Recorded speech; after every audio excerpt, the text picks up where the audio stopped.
everybody, and welcome to the second webinar in the series of the FH community webinars on the latest medical updates for patients with genetic dyslipidemias.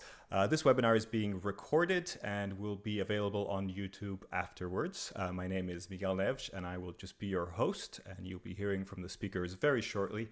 Just to give you a quick overview, this session features four short presentations followed by some clarifying questions and a section for Q&A right at the end of the session. The Q&A option is available on Zoom. If you look at the bottom of your screen where it says Q&A, the little button, if you have any questions throughout the presentations, please add them in there. That's where we'll go to ask the questions at any time and also at the end of the presentations. And there is also the chat option, which I see a few of you are already using, and we welcome you to say where you are in the world, where you are joining us from. A few of you have already started. We see Anna from Austria, we see Mutaz from Iraq, welcome, and Meral from Turkey. Thank you very much for joining us. We really appreciate you being here with us. And before I hand over to our Executive Director of FHU, Magdalena Takor, I have a short poll that I would like you to answer, and I'll bring that up on the screen in just a second. Here we go. And we'd like to know a little bit about who you are and why you're joining us. So not just where you are in the world, but who do you represent? And you should see a poll on your screen now, which is the poll for asking you this question. And this is using a software called Slido. And if you scan that QR code, you'll be able to answer this question, I'm sorry. And I'm also going to put the direct link to answering the question in the chat, so you can do that. If you click on the link you see in the chat right now, you'll be able to answer this question from any device, and that gives us a little bit of information of who you are and why you're joining us. And if you consider yourself part of the other category, we'd love to understand what other means for you, and if you could add in the chat what that is, other, then we'd really appreciate that, because that gives us a little bit more information about how to manage the future webinars and how to create content that makes the most sense for you. Thank you so much. We already have 10 people joining the poll, and we can see that the vast majority at this point is from the medical community, with also good representation from industry and the patient community. So thank you very much for that. And we'll be using the same system for a couple more polls throughout the event. So please bear with us, and we'll put also the link again in the chat so that you can do it that way. So without further ado, I'm going to hand the virtual stage over to the Executive Director of FH Europe, Magdalena Takor. Wonderful. Thank you so much, Miguel. Hello, good evening, good morning, good afternoon. We understand that we have a wonderful community joining us from all over the world, really. It's my great pleasure to welcome you, as Miguel said, at the second webinar that we have. I would like to introduce you a little bit both to our wonderful speakers and to our organization. Welcome to our second webinar. It is intended for patients community, but we are always very pleased to welcome other listeners, other people who would like to learn a little bit more about genetic dyslipidemias. This particular meeting would have normally happened in a face-to-face setting during our annual network meeting that was planned for November in Prague. Sadly, due to current situation, we were not able to do that, but it's an absolute pleasure. I'm really delighted to have wonderful experts, international experts, and also very great supporters and friends of FH Europe, Professor Lale Togolzoglu and Professor Alberico Catapano with us tonight, presenting and providing the most important and latest updates, medical updates for the patients. So without further ado, I will quickly just tell you a little bit more about our organization, as I assume there might be some people who are new. This particular webinar was supposed to be, as I said earlier, one of the sessions during the annual meeting, because FH Europe as a network of 26 patient organizations meets every year face-to-face. And we would have normally our friends and experts come and present.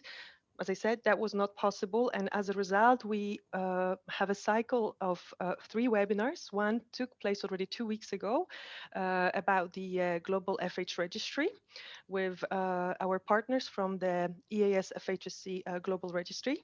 And in 2 weeks, we have another webinar. So I already take this opportunity to invite you and suggest that you already register to that particular session that will be covering the topic of COVID and the impact on our patient community, and what is there a promise? What is the promise of the vaccine that's coming to our countries very soon? As I mentioned, FH Europe is a network of patient organizations across Europe. We currently have 25 patient organizations from 24 countries. All of them decide on their own if they would like to become members of our network.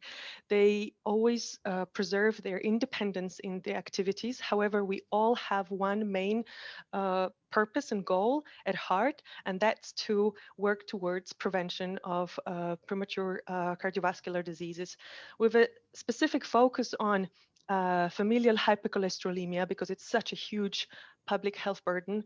But that doesn't mean that we do not advocate for other genetic inherited conditions, lipid disorders. Actually, we do, as of very recently, included other inherited lipid disorders like lipoprotein A and familial chylomicronemia syndrome. Of course, as I said, we cover familial hypercholesterolemia, and that also includes the rare form of it, the homozygous familial hypercholesterolemia. FH Europe is very privileged to collaborate and partner with many international, European, and global partners and stakeholders, and be a member of very influential advocacy policy organizations and other patient advocacy groups. And on this particular slide, you can see some of the most important partners that we collaborate with. Finally, I would like to highlight that FH Europe represents the network and the patient community in the global FH advocacy group convened by the World Heart Federation, among other world advocates. As I said earlier, familial hypercholesterolemia is a huge challenge that we need to tackle. And I take this liberty to remind everyone of few statistics. FH as a condition impacts in about 1 person in 250. It is being said 250, 300. It impacts over 30 million people around the world. And what is really frightening and worrying, and this is the reason for which we exist and advocate, is that only 10% of people born with FH are diagnosed, leaving 90% of people globally not diagnosed. This is also one of the reasons why we're having today that specific webinar. It's to help raise awareness and bring all the important information both to the patient organization leaders, identified patients, and their communities. So with that, it's my absolute pleasure, Professor Lale Togolzoglu joining us today from Ankara in Turkey. I give the virtual stage to you. Thank you for joining us. Thank you so much. Good evening, everyone. It's a pleasure to be with you today. Although I do not see you now, I see the names of a lot of friends, so it's very refreshing to have you among us.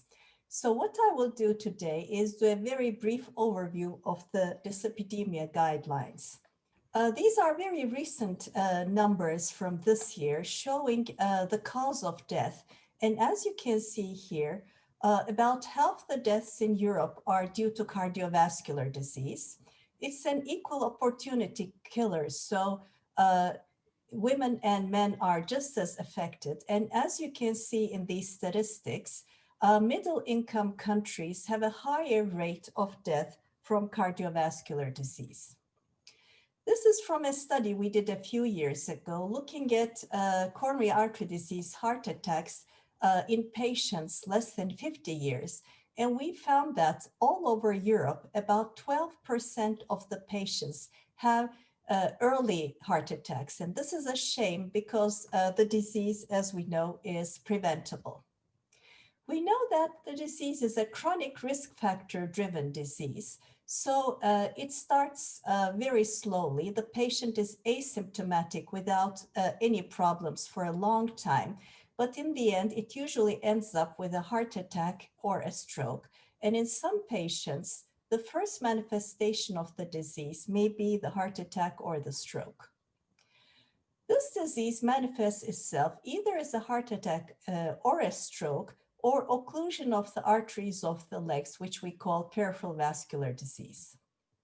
How does the disease happen? Well, there is genetic susceptibility, there is the lifestyle, and both of them combine to make up the risk factors, which lead to an inflammation in the artery, leading to the disease.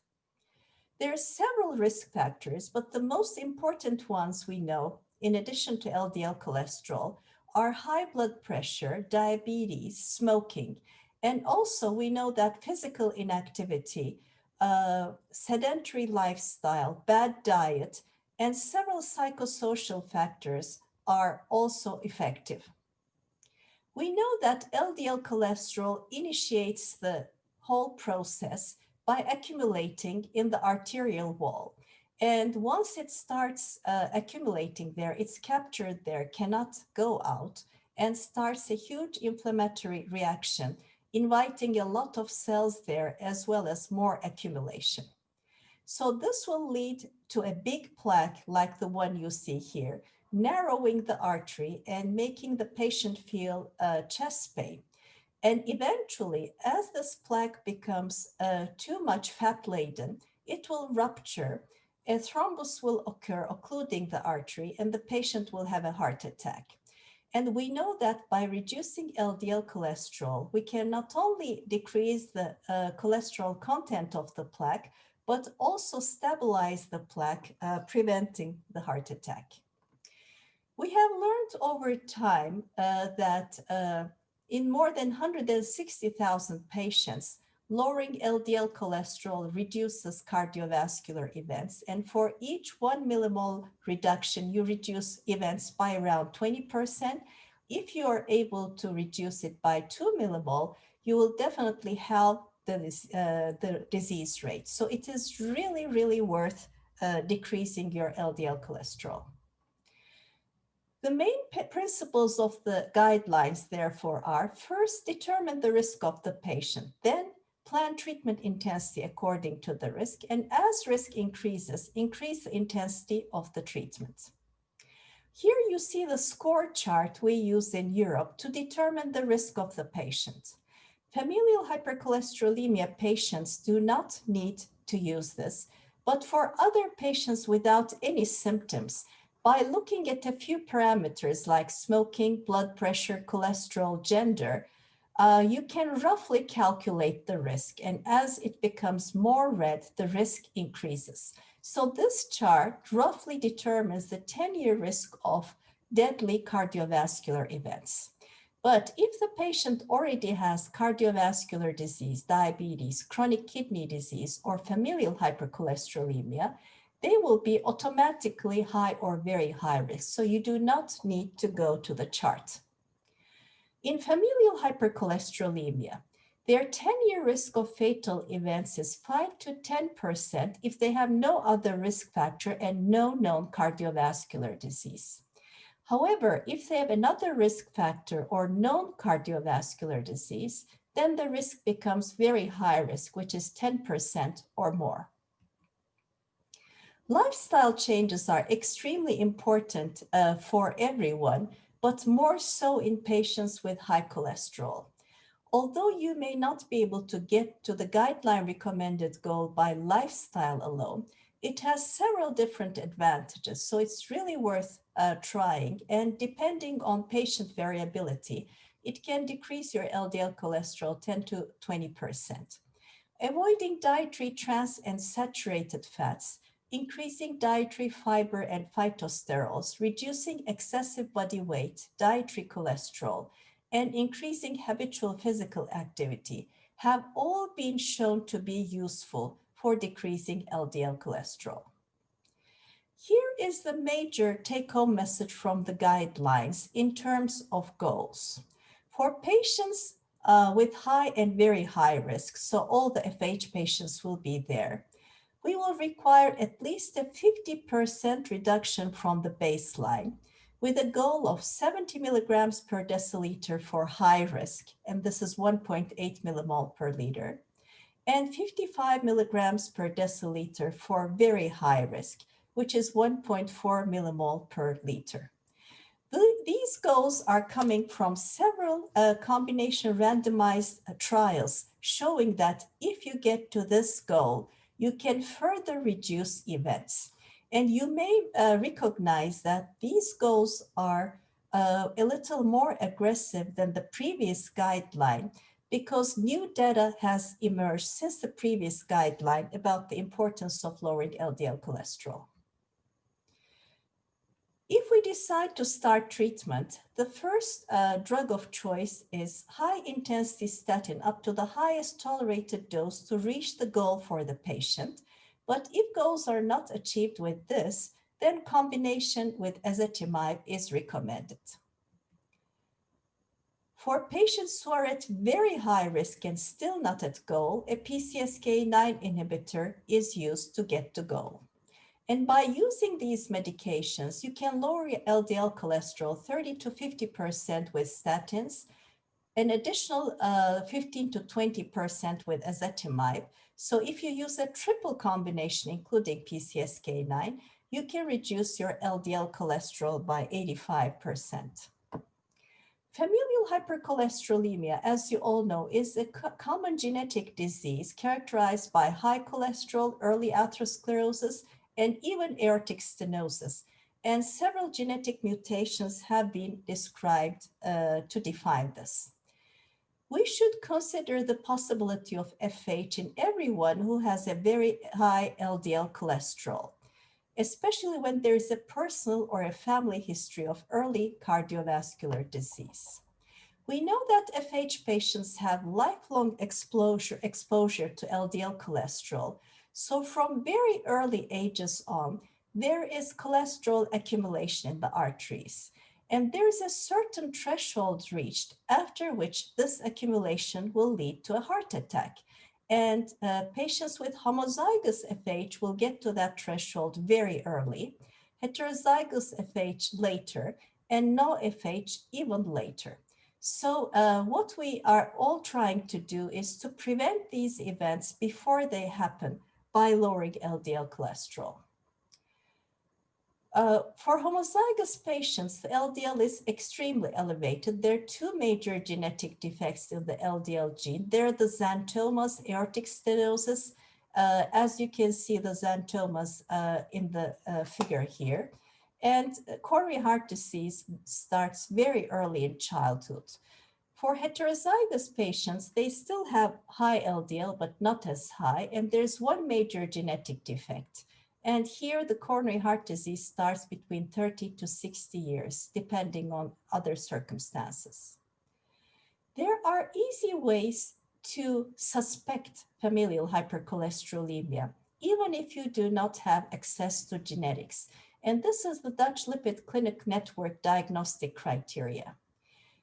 Family history of early heart attacks or very high LDL, clinical history of early heart disease, seeing the xanthomas or arcus cornealis before the age of 45 years, very high LDL levels, and if you can do it, the DNA analysis will all be giving you some points. And after adding up these points, you can make the definite or probable diagnosis, after which you can confirm by genetics.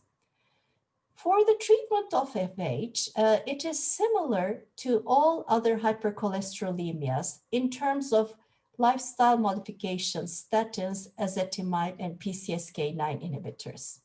For homozygous patients, lomitapide and LDL apherases are also options. And new therapies are coming, which Professor Katapano will allude to, that are going to be helpful for patients with FH.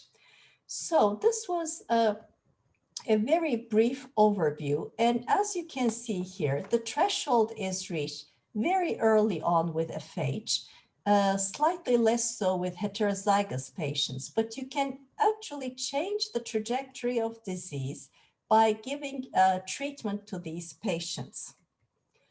So guidelines reflect the scientific evidence, but the benefits seen in the trials can only be replicated in real life if we can implement the guidelines. And patient adherence with shared decision-making is important to reduce the burden of cardiovascular disease, especially in patients with familial hypercholesterolemia. So I will stop here, and I think we have some polls, and then I will be happy to get your questions about this very brief overview of the guidelines. Okay, so do you think the guideline recommended LDL goals are achievable? Most of the time, half of the time, rarely, or never? Please vote now. And you can all see the link to the vote in your chat.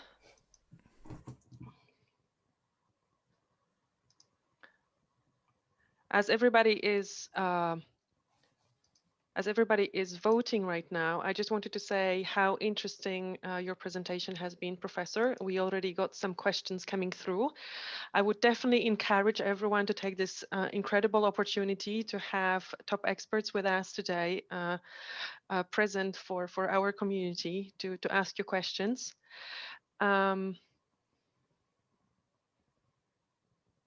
It's an interesting dynamic. I think we can observe it on the screen. And I hope you will be able to comment on that, Professor, because there were interesting outcomes presented this year at the congresses at the European Society of Cardiology and the European Atherosclerosis Society in regards to the guidelines and as you said, implementing them successfully. So by lowering LDL cholesterol, we can decrease the risk of heart attack, stroke, death, and all of the above. So please vote now what you think is achievable. Already we are all in full agreement about all of the above. So I think this is great. Thank you. So now I'll be talking about the long and winding road for a patient with a genetic dyslipidemia to be diagnosed and treated. So after we've spoken about science, let's get real and come back to reality. As Magda pointed out in her introduction, the prevalence is about 1 in 250, 34 million globally, diagnosed only 10%. Although there is a treatment, access differs from country to country. And the key barrier here is awareness and diagnosis. And if untreated, leads to atherosclerosis, heart attacks, and early deaths. Now, in most countries, the diagnosis of FH is very low compared to the estimated prevalence. And here you see that the Netherlands is doing pretty well, but in all other countries, the diagnosed rates are negligible. And you can diagnose FH only if you look for it. There are different ways of screening. You can screen adults with early disease or a family history of early disease. You can screen people who have very high LDL cholesterol, or based on age and gender specific plasma LDL, you can do universal screening. So the options are here, but we do not do it as much as we should. There are studies showing that in homozygous patients, survival depends on the on-treatment cholesterol. So as you can see here, if the on-treatment cholesterol is really low, then survival is much better than if you have high on-treatment cholesterol. And there is also hope for treatment because here you see the 20-year follow-up of statins in children with FH. And compared to their parents with familial hypercholesterolemia, they're much freer from cardiovascular events or death. So they lead a much more normal life, at least for 20 years. Now, the patient journey has several hurdles before everything is done according to the guidelines. The first hurdle is the patient is not aware of having a high cholesterol. And then after that, maybe having a high cholesterol is diagnosed, but FH is not diagnosed. Once FH is diagnosed, it takes a while to get to the specialist and get treatment. And even if there is a prescription written, access to medication might not be available for everyone. Let's say we went through all the hurdles and are starting the medication. It's not easy to get to goal. And once you get to goal, staying there for a long time, sustaining the goal is not really easy. There are several barriers to the early diagnosis and management, and this is a very nice review published this year. First of all, the physicians need to know the disorder and be aware of the current guidelines, be able to screen, and the patients need to be educated, aware, and perceive the risk. Usually there is underestimation of risk, especially in young people. And even if cholesterol is, other risk factors are not identified. Having imaging really helps identification. And once you start treatment, adherence to long-term lifestyle changes is not easy. Cost of medications and access to new medications are not always present. And there is a lot of misinformation in the media and social media. So national programs for detection and management need to be there, but healthcare systems are very heterogeneous throughout Europe. And registries like the one EAS is doing, like FH Studies collaboration, will be extremely helpful in gathering more information on the disease. I would like to show you how bad things are from a study Professor Kayıkçıoğlu and I did on homozygous FH patients. So we looked at 80 patients with homozygous familial hypercholesterolemia. And the first reason clue leading to diagnosis was lipid depositions.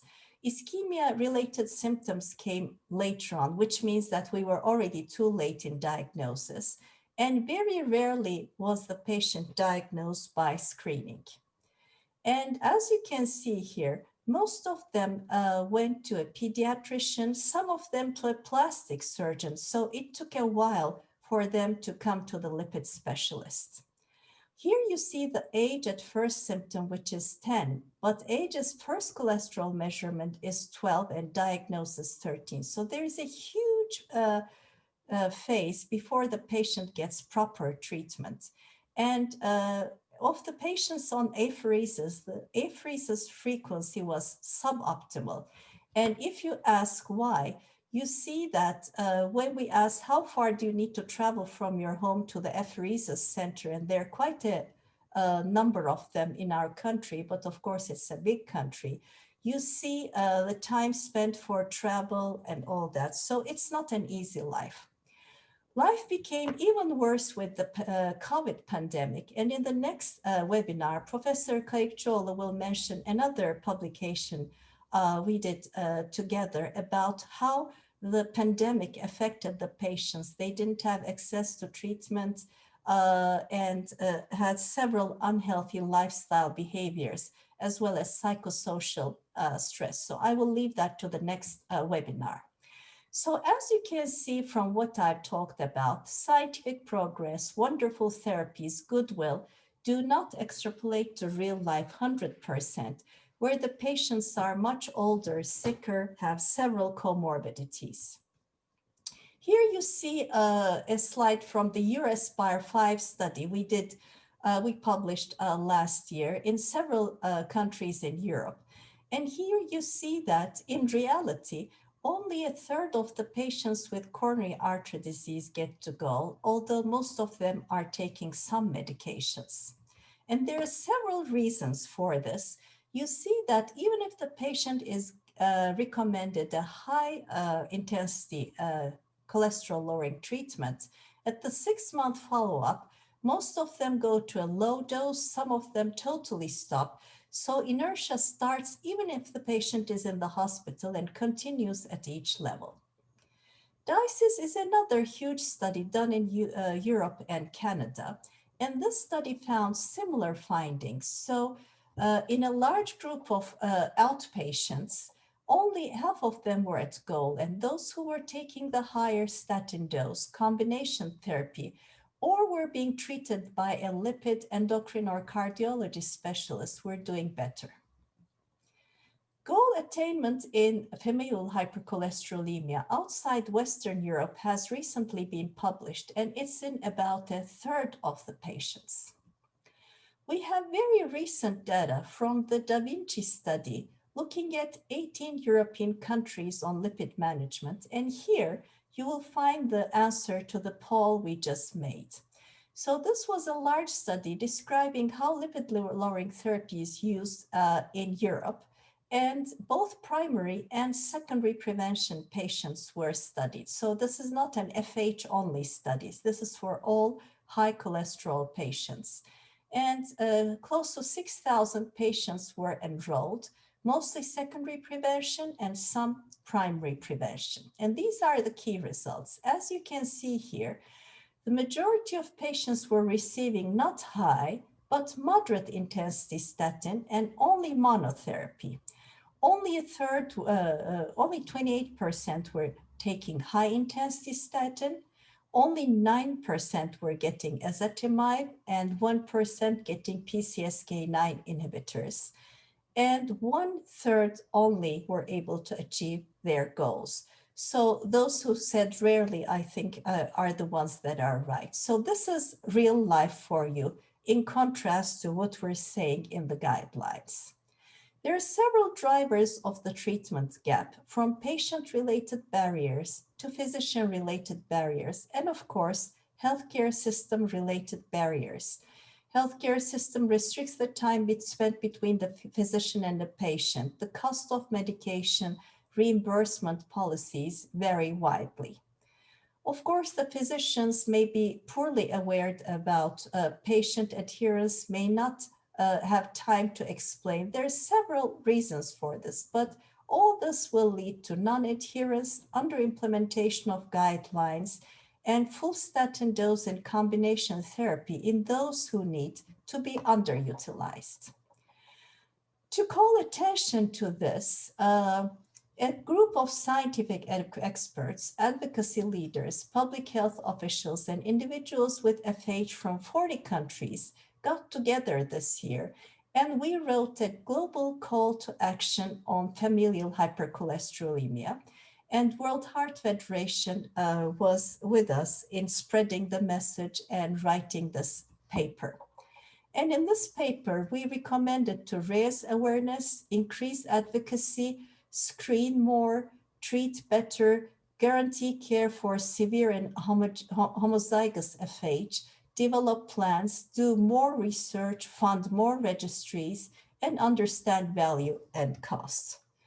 So I would like to stop here and emphasize the fact that we do know how to treat the disease, how to slow the progression of the disease, but in reality are not able to implement to all our patients, which we should be doing. So I think there is a lot of work for this group to do, as well as us, to improve patient care. So I'll stop here and start asking one more question. So what do you think is the most important barrier to successful therapy? Lack of awareness, cost of medications, side effects, unwillingness on the patient to pursue therapy, or something else we haven't talked about? Okay, obviously there is no correct answer to this one. It varies from country to country, person to person. Of all of these parameters contribute to the reasons. So we were interested in hearing what you think is the major problem.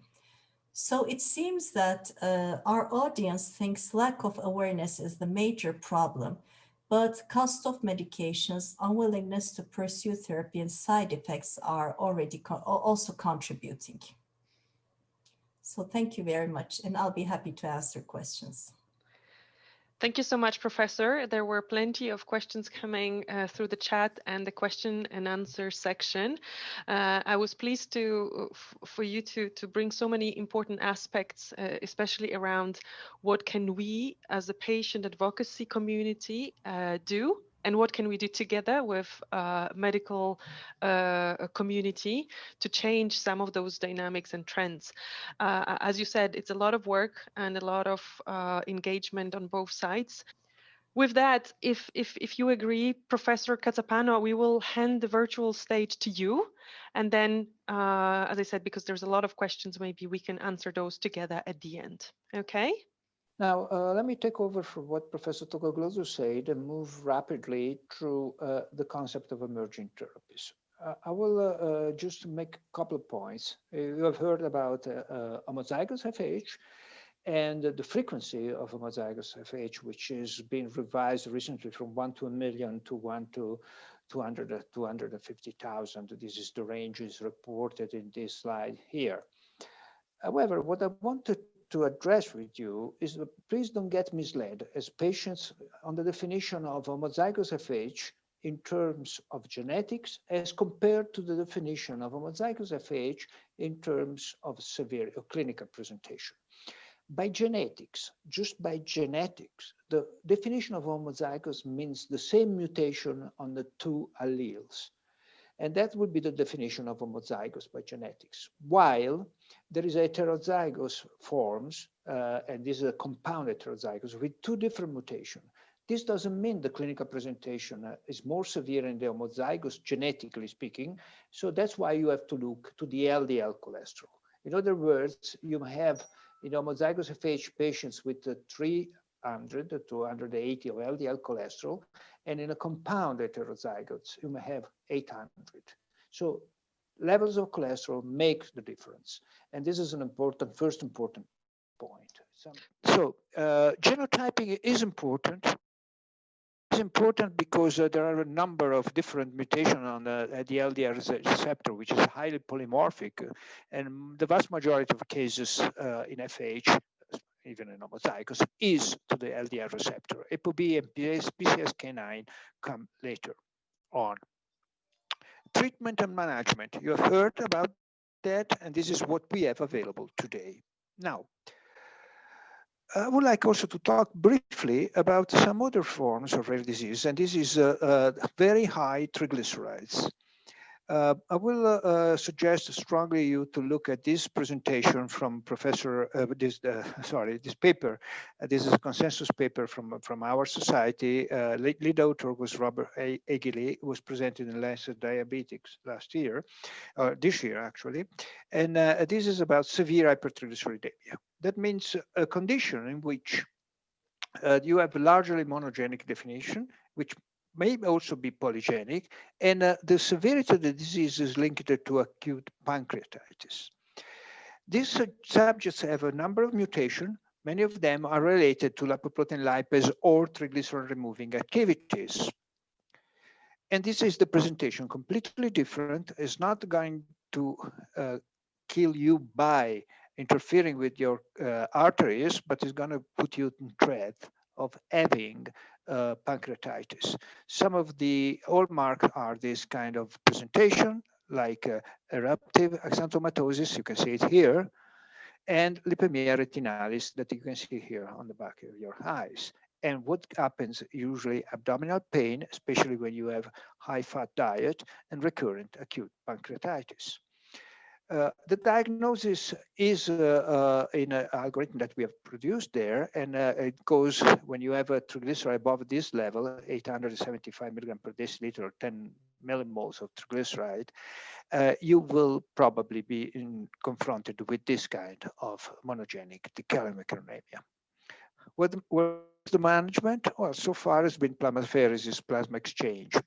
Are generally not recommended, but that's the way that some people do.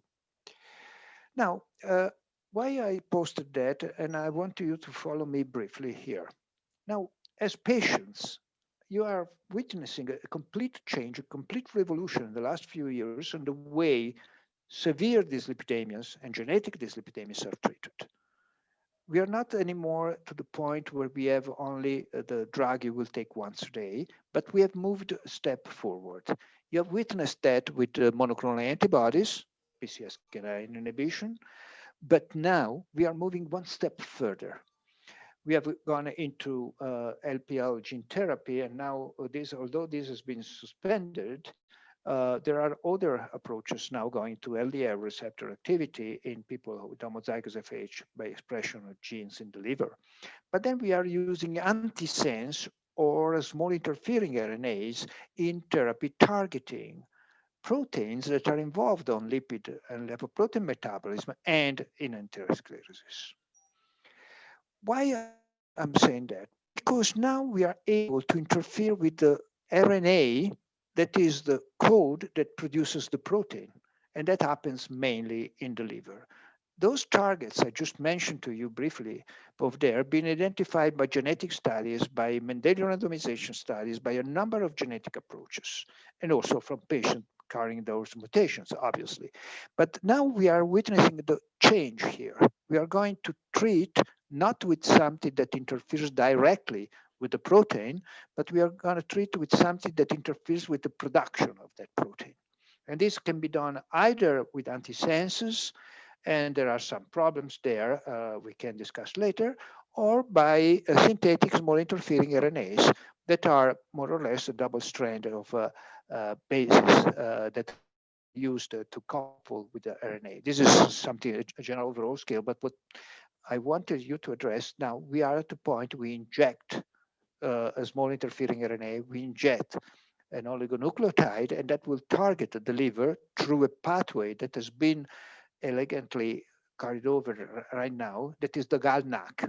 These last ones, the most recent developed interfering mechanisms, are targeting a receptor in the liver that carries into the hepatocyte directly this drug. And this can be inclisiran, you will hear very shortly, because that will be ready to be to the therapy soon.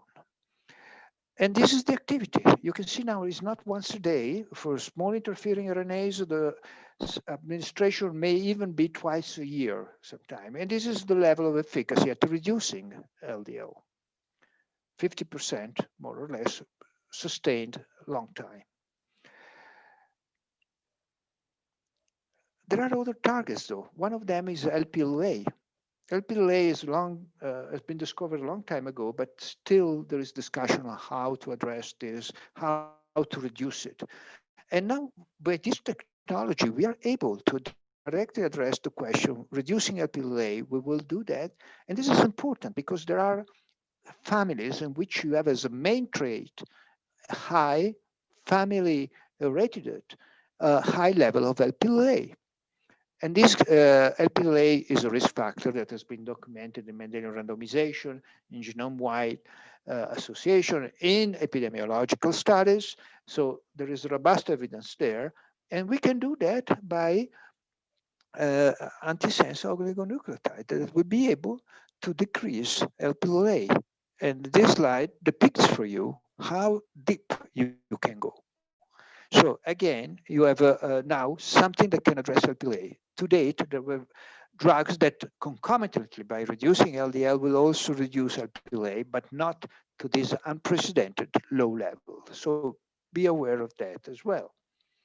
And then other targets like proteins that are involved in triglyceride metabolism, like apolipoprotein C3 or angiopoietin-like 3. This is a protein that inhibits lipoprotein lipase, and the same is true for ApoC3. So both of them are deeply involved in modulating triglyceride levels. And then when you modulate them, this is what you can see for both triglyceride with the inhibition of ApoC3, and this is the triglycerides going down here, again, ASO, and angiopoietin-3-like. This is the decrease of triglycerides. And this is going with the decrease of angiopoietin-3-like in plasma. So you can see here we can also modulate severe hypertriglyceridemia. There are other methodologies like renosorsen. But now, last slide, an antibody that interferes with angiopoietin 3 and is effective in homozygous FH, reducing the levels of LDL by 48%. And that reduction is true also in patients who are receptor null, so do not have expression of LDL receptor. And this is a big step forward because it's a mechanism that is independent of the presence of LDL receptor. And then you can have it in homozygous FH that to date will not have responded to a therapy like a statin, like PCSK9 inhibition because of the lack of the receptor. So this was just to highlight to you how you have to prepare for the future. New forms of therapies, new forms of administration that will help to better control not only the extreme cases, but also cases where therapy may not be as effective as you will have liked to have in your hands. Okay, now let me take a few minutes of your time to discuss with you an initiative that we have started at the European Atherosclerosis Society that will benefit patients, physicians, and the whole community. That's the Lipid Clinic Network. This activity is being chaired by myself, by Professor Togoglosu, and Professor Kosh Ray. Now, what we want to do there? Well, what we want to do is to provide a structure to establish uniform, EU-wide standards of diagnosis, management, and treatment of patients with lipid disorder based on our guidelines that we published and we have mentioned, 2019. This slide is not to be read, but just to make you aware of what we will practically do. But what is important is also that we will provide a forum there and a possibility there for interaction between patients and patient organization with the lipid clinic. So the standard will be a central organization and a platform that is supported by the European Atherosclerosis Society to which lipid clinic, country by country, will refer. There will be a coordinator of the lipid clinics in specific areas, as you will see in a minute. So in action, what we will do, we will review current practices, identify gaps in knowledge and or processes. So that's not only a matter of making a network, it's also a matter of promoting education and increasing the level of each participant lipid clinic, address knowledge and processes, so it's an educational activity, evaluate outcomes and share best practices. How this will work, there is, and we are doing that now, a platform that will allow communication, content sharing, and networking. The networking is the most important part because that would be also the area that would be made available to patients and patient organizations in order to be able to interact directly at the local and over national level with the lipid clinics network. So at this end, this would be a way to produce a referral for the patients and for the patient organization in a given country, and also the possibility to overcome language issues because it will be structured to the nation and with the language that is appropriate to that nation. Not everybody is fluent in English, as you may know. So that's the way it will work. Lipid clinic platform, national lead clinics in a given country, and then the clinics associated with those at the level of the country. But further, there will be at each country, the individual and patient organization be able to interact completely with these lipid clinics at the country level in order to provide the best possible treatment for this lipidemia, especially genetic dyslipidemia, to patients who are in need.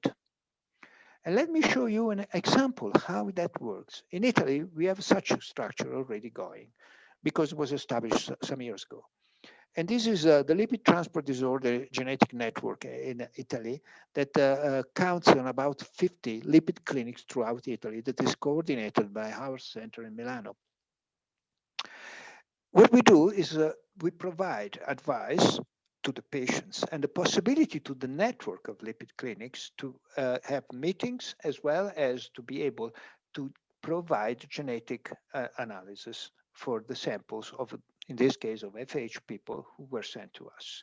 We go with the genetic scoring, with the Dutch Lipid Clinic Network scoring, which is recommended by the EAS-ESC guidelines in order to be able to detect those patients.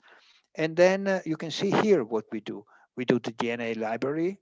We do all the pathways that are needed for genetic analysis. And we check these genes that are listed here, who are the genes that are the usual suspects for FH.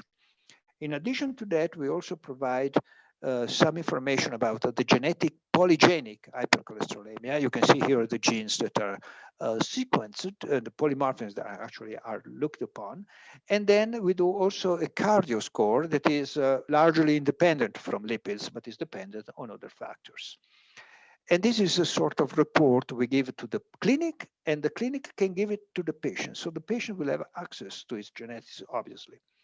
And this is how we classify the different forms. Let's say for the LDL receptor, defined pathogenic or likely pathogenic or uncertain clinical significance. Those are the three that you should point your attention to, obviously. And these are the data that come from a robust number of people we have screened to date, more than 7,000 who have genetic determination out of the 12,000 in our lipid clinic network. And you can see here the frequency of mutation in the LDL receptor is the one that dominates. So when you are diagnosed with FH, the likelihood you have an FH due to the LDL receptor is almost 95 times over 100. So just to conclude here, this is an example of how you can share information, how you can provide support to the clinics and to the patients. And that's our aim in the end with the Lipid Clinic Network in Europe. Thank you very much for your attention. Wonderful. Thank you so much, Professor. Absolutely incredible project. And we've been discussing it for quite some time now on behalf of FH Europe. Obviously, it will be an absolute must for us to ensure that we collaborate that for our European community. So looking forward to see when on one of those graphs, we will see as well our logo soon as a valid partner. With that, I wanted to say that in the meantime, I've been following the chat and WhatsApp, and everybody is thrilled with those presentations. I think it was beautifully adjusted to the public, to our audience there. Without further ado, I will quickly go into the questions because we have some of them. And first one straight away came from Anna Andrea Boom from Austria. She's the leader of the Austrian patient organization, FH Call. And she already, in preparation to this webinar, shared some worrying news about media sharing information around the use of statins in Austria. Not surprisingly, only a few days earlier, I got a very similar message from Switzerland, from a Swiss patient organization about the same problem. And the lady from the Swiss patient organization is here as well on the webinar. The question is, patients often don't understand why their cholesterol values have to be lowered, and they have to take medication which often leads to side effects. That's mostly statins and the related muscle pain. How can we, as a patient advocacy community, argue to convince the patients that taking the statins prevent CVD events? Is there specific proof? I think you have given quite a few, but it might be even more helpful to elaborate on that. First of all, there is huge scientific evidence showing that reducing LDL cholesterol is useful. But because the disease does not cause symptoms, like an infection, you get a fever, or with hypertension, you get high blood pressure, people are not able to perceive the immediate effects of the advantage of taking the drug. Unfortunately, all over the world, there is media, social media, that is against vaccines, cholesterol, everything. But there is zero scientific background in anything that is against lowering LDL cholesterol. It's just that useless amount of package going around in the blood, accumulating in the arteries and causing cardiovascular disease. So the only way to convince everyone is through education and through distribution of scientific information. I'm very well aware that this is easier said than done, but that is the purpose of our society, of your organization, and for all of us. Statins may cause some myalgia, which is muscle aches, but it's less than 10%. And it very, very rarely causes any damage in the muscles. It's just minor aches and pains. And it's not as frequent as reported in the media. Albrico, anything you want to add? You're mute, by the way. Yeah. The only thing that I believe is important is the question just reminds me how much we have to work on that still, because it's coming from a person involved there. And allow me to say, I'm a bit surprised there is no firm conviction there that lowering LDL is beneficial, because it is causal. I mean, there are few among the risk factors that are causal to disease. That's something people should understand. Of the 3,000 or whatever is the number of correlated parameters you can see correlated with cardiovascular disease, only a few are causally determining cardiovascular disease. Blood pressure, diabetes, and cholesterol, LDL cholesterol or LDL, are the top three.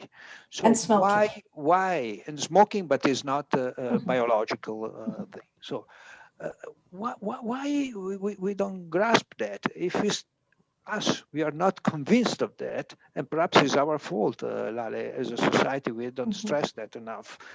How can we convince the others? You see what I mean? So that's very important and underscores the fact that we need to work more on that. And perhaps the lipid clinic networking may provide a platform to exchange all this information in a local language, speaking to people you know is next door, is not far away. Absolutely. And I just wanted to bring to everyone's attention, in the past days, there was a new study published around statins and caused by mysterious nocebo effect. I think it would be as well useful to help the citizen understand. This one was the Samson trial. You were talking about this, which was published as a letter in New England. It was not a big study, perhaps too a lot. However, it's very interesting because it's the first that was designed in a clever way. And what it tells us is that the side effects perceived by the patients on statin are not related to the drug themselves, but are related to the treatment, the fact that you undergo a treatment, and then you feel the side effect. The real statin on the top of, let's say, out of 100, the side effect linked to the drug itself is 1/10. The rest is psychological, but is a side effect because it's an adverse event anyhow. Certainly is not related to the statin itself. It's related to the fact that the patient is taking the pill. And I think it's very... Sorry, go ahead. So the patients who got empty pills had just as much muscle pain as the patients who got the full pills who actually did have a statin. So that was very interesting to perceive.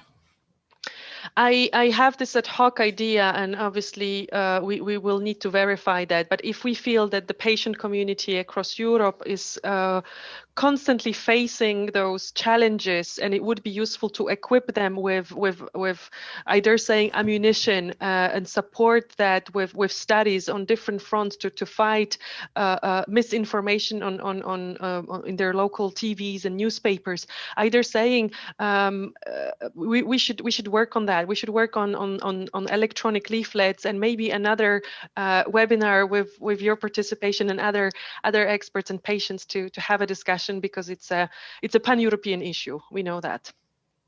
I take it as a yes, which is wonderful. Let's move to the next question. Thank you. We've got a question from Jasmine. She says, hello to everyone. Great to see you. How is EAS and ESC measuring how well the guidelines are being implemented across Europe? First of all, of course, there's the FH Studies collaboration, which is the largest global registry, more than 60,000 patients, including Europe and other countries as well. So that is one way to go. The second one will be the Lipid Clinics Network that Professor Catapano alluded to just a few minutes ago. And of course, there are different studies like the Da Vinci or other parties are also working on that as well. But I think FHSC and the Lipid Clinic networks will be the ones to reveal the most objective answers.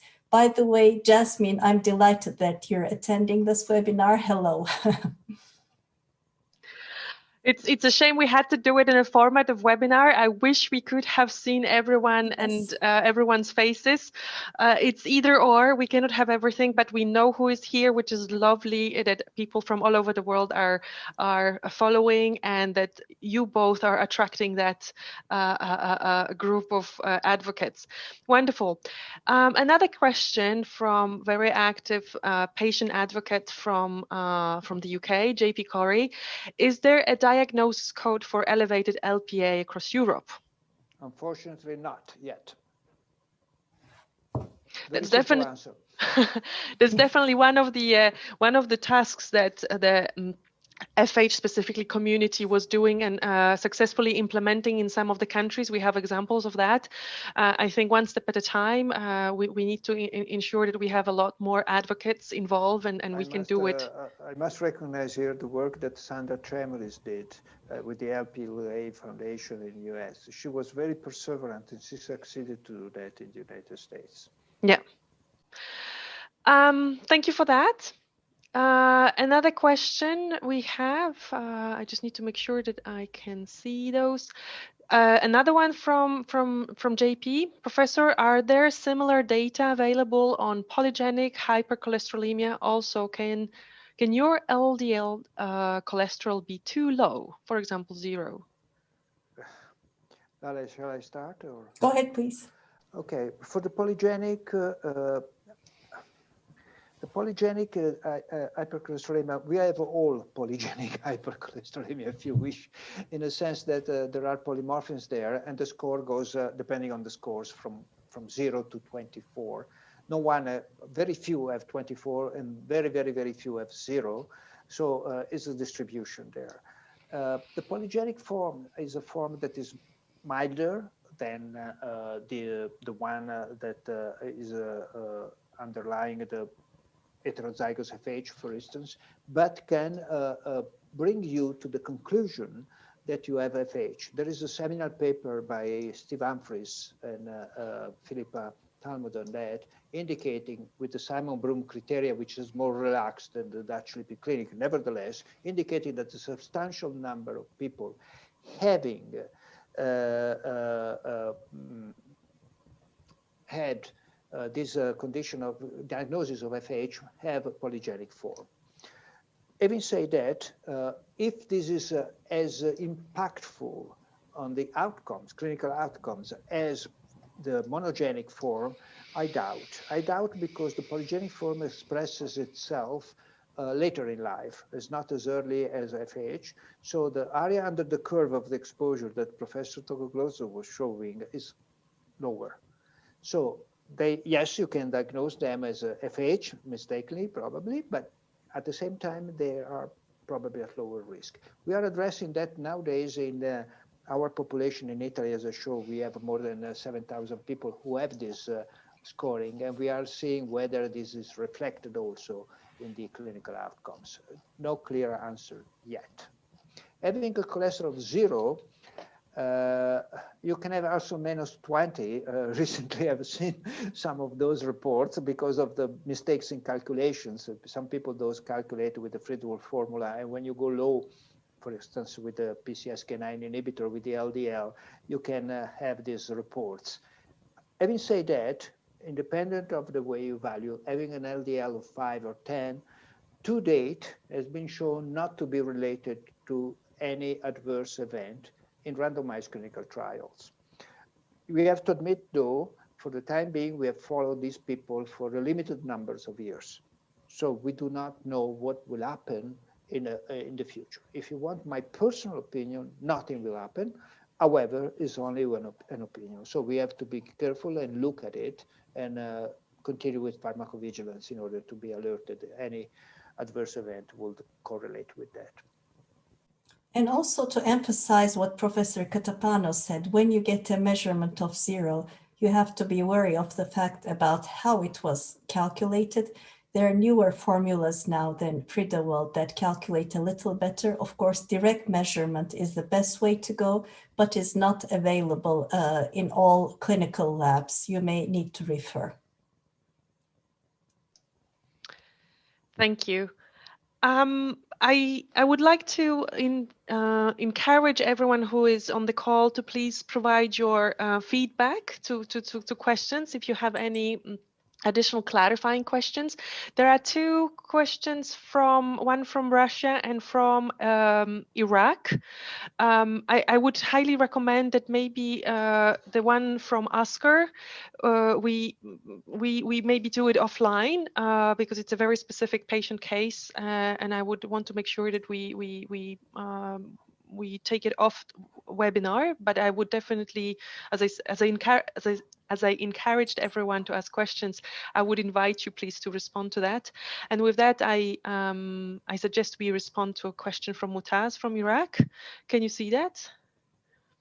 As long as target LDL cholesterol is rarely reached, why we do not start triple treatment of statin, ezetimibe, and apheresis from the start? Dalia, you want me to start first? Go ahead, start first, and I'll add.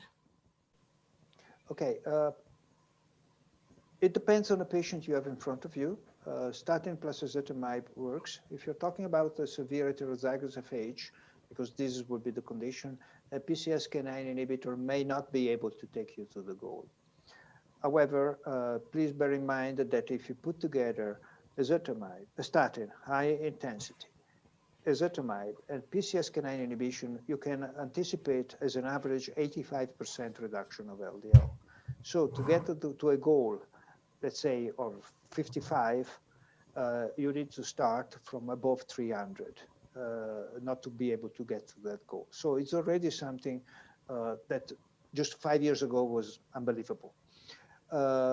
If you're talking about people who start very, very high and do not have an expression of receptors or detectable expression of receptor, then is a problem. But then the statins and ezetimibe and PCSK9 inhibition will not work that much, so LDL apheresis would be the choice.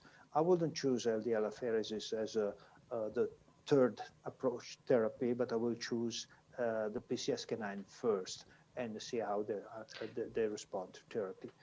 There is a comment, sorry to interrupt you, there's actually a comment coming directly from Mutaz saying that they have unresponsiveness to PCSK9 inhibitors. That means they have people who have no receptor for the LDL expressed, and that, as you saw in my presentation, there is hope for those patients to be able to use an antibody instead of LDL apheresis, which to date is the way to do it, but it's very inconvenient, long travels for the patients, and you know, as time goes by, the access to the point of injection becomes more to the cardiovascular, to the vascular system. It becomes very difficult with LDL apheresis, and can be very difficult then to maintain the people there, and needs to be done every second week if you want to keep it very low. So it is there at the moment, but the hope for the future is better with these injections, even if patients do not respond to PCSK9 inhibition. Yeah, I would fully agree. Now that we have so many potent therapies to lower LDL cholesterol, they're so much easier on the patient. And apheresis may not be fully reimbursed in some countries, and it's a big burden on the patient, just like going into dialysis. And the new medications coming up, like evinacumab, will bring even more hope for these patients who don't have receptors, so do not respond to the receptor-related therapies like statins, ezetimibe. But of course, for homozygous patients, we sometimes have no choice but go with apheresis, which is an excellent method to lower LDL in theory. Thank you for that. And I would like to add a comment when speaking to patient organizations and representing the reality. We do appreciate that in this webinar, a lot of those therapies are not yet available. And we do realize that. And we do also realize that those are recommendations. Those are future, this is a pipeline, but it's not necessarily within grasps for patients as of tomorrow. And I think patient advocacy group job in collaboration with medical community is to put pressure on decision makers and responsible bodies in the countries to acknowledge that there is treatment and bring the treatment. Well, Magda, if I may, I'm sure you can play a key role there as a patient organization, because you can spot those patients and bring them into the FHSA and the Lipid Clinic collaboration, and we'll be more than happy to join your voice in talking to the producer and make the drug available for those patients. If there are extreme cases, this is a pathway that we may try to follow at least. And I am grateful for you saying that tonight, because we definitely need to leverage our partnership, our collaboration. We need to make sure that certain things happen for the patient community. This is why we have a network of patient organizations, and we collaborate with organizations like yourself that are very impressive in putting the pressure, effectively pressure. So I welcome that comment, and I definitely welcome everyone who's on the webinar to feel empowered to come forward, because only together, if we collaborate with medical societies, with patients in the countries, we can improve that situation. I would not want to necessarily create a false expectations that things will be available as of tomorrow, but I think it's a work in progress, and we need to demonstrate it to policymakers, insurers, and the industry. With that, as I said, I will be more than happy to forward the specific question from Russia to you professors. I see no other questions coming through. My personal last question, and this is the question that I will be from now on asking every single time to our friends, partners, and collaborators. What piece of advice, suggestions, or asks would you have of us? How can we as patient advocacy groups make things better, more effective from your perspective? I think this webinar is a good start. If you can reach out to a large number of patients via YouTube or other sources, as well as social media, having a loud voice and being as vocal as you can is also important. And collaboration has always been the key, collaborating with the learned societies to go forward. I think would be my recommendations. And I think you're doing already a great job, Magda, but we have such a long way to go and so many other things to conquer that it's going to be a long and winding road. Thank you. But already having you here today is for me a testimony that we have a working partnership and we have your support. So I am not even going into the space of what we would love to ask you for or what we hope to achieve from you, because we are already working on that. So this is great. But an absolute pleasure, a delight to have you here tonight. Over to you, Professor Catapano. You've been very, very clear in some advice and suggestions, and those are very well noted. It was a pleasure to be here, Magda, and I really think I can only concur with what Professor Togoglou said. We need to strengthen our collaboration, not only, as I said, at the European level, but also at the local level, because we all know that things are different from country to country. So we can provide, as an overall society, the tools and the education to be able to then to be at the local level more persistent, perseverant in addressing the issues that are important to the care of the patient, to the rare and non-rare form of severe dyslipidemias, which are indeed, as I mentioned, very important. It's not only FH, also severe hypertriglyceridemia, Lp(a) are targets we need to bear in mind. And my attitude will be to cover all of these, not only FH, because this is really where the burden of the disease is. Absolutely. I would like to thank you once again. And with that, I will take the liberty to close this webinar. Thank you everyone for joining. I hope you feel motivated, inspired, and engaged as representatives of patient organizations or individual patients who are impacted by some of those diseases. A final word, it's my absolute pleasure to invite you to our next webinar coming in 2 weeks on COVID's impact on CVD patient community. Will the vaccine bring needed reassurance? And our speakers will be, as mentioned by Professor Togolzoglu, Professor Merrill, and I cannot pronounce the name, forgive me, joining us from Turkey. She's also one of the patient organization's leader. 2 of our trustees and co-chairs of our Scientific and Health Policy Advisory Group, Samuel Giering and Marius Ganta, and Neil Johnson, Chief Executive of CRE, one of the patient organization, member of FH Europe, and Director of the Global Heart Hub. With that, I would like to thank everyone, wish you a lovely evening, and we will be sending you a link to the registration of this recording of this webinar tomorrow. Thank you and goodbye.